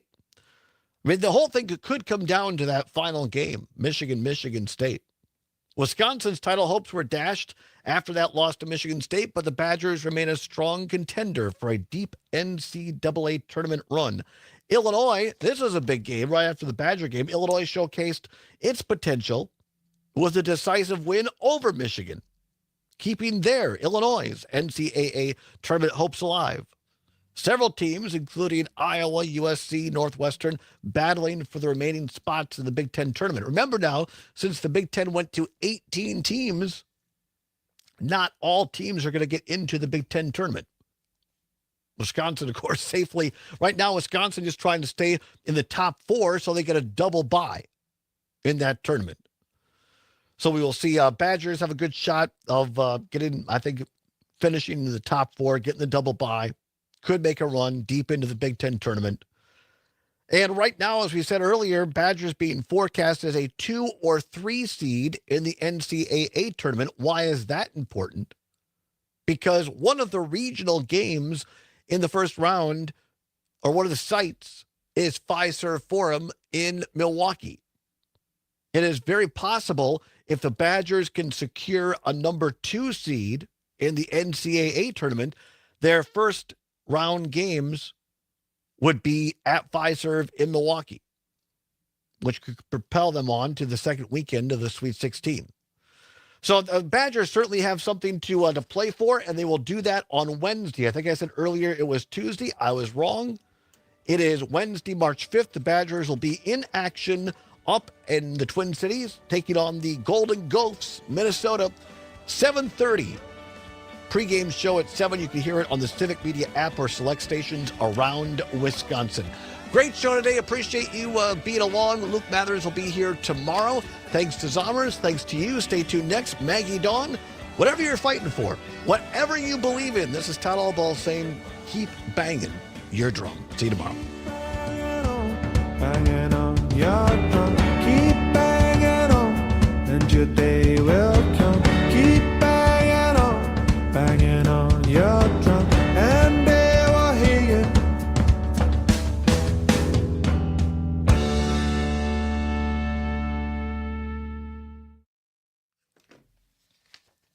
Well, all right, everybody. Appreciate it. See you mañana. Adios.